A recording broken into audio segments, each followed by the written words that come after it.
Association. Parang toothpaste ko. Pero sa mas affordable na presyo, unique. It's your toothpaste at your price. ACS. Maghihintay ako sa'yo. Jessa! Jessa! Jessa! Jessa! Jessa! Ma! Ay, it's me. Oh.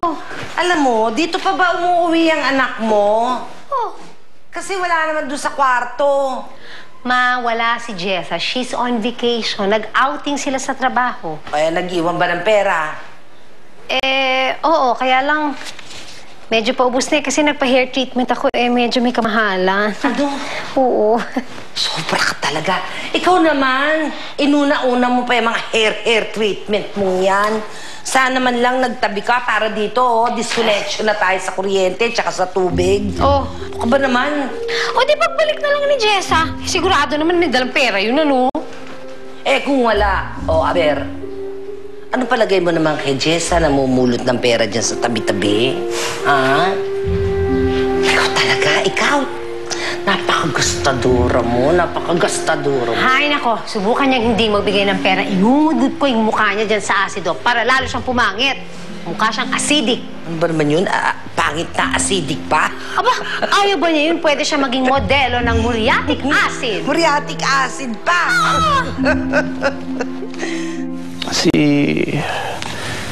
Si Jessa. Alam kong pangit siya at nilalait siya ng mga tao, pero I never saw the ugliness in her face. Dahil alam kong mabuti siyang tao. At masaya ako dahil naging kaibigan kami. Nasaan na siya ngayon? Ewan ko. Galit siya sa akin eh. Kasi nasaktan ko siya sa kabila ng kabutihang ginawa niya sa akin. Ano bang kasalanan mo sa kanya?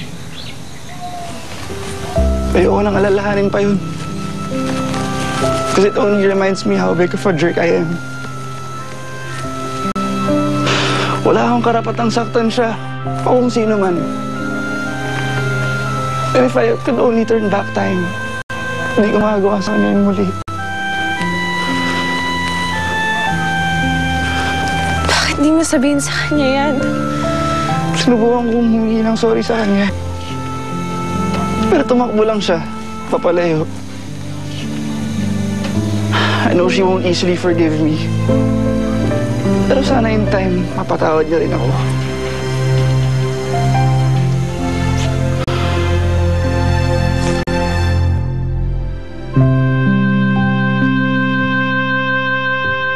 Pero matagal na nangyari yun. Tsaka kasalanan naman ni Jessica ang lahat eh. Hindi lang naman ako yung nanakit. Si Jessica din. Kaya dapat, isuspend nyo din siya.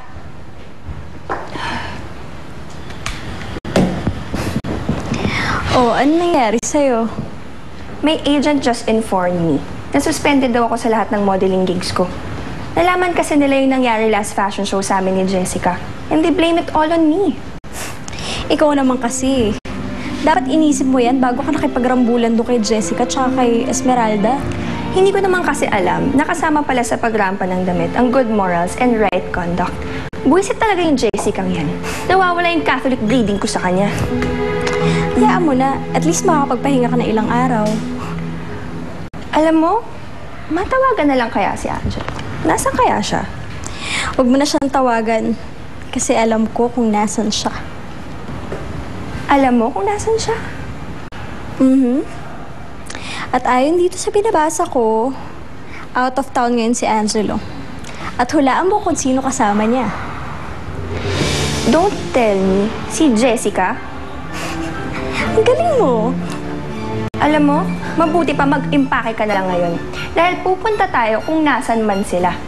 Hindi ako makakapayag na magsama si Jessica at si Angelo sa iisang lugar.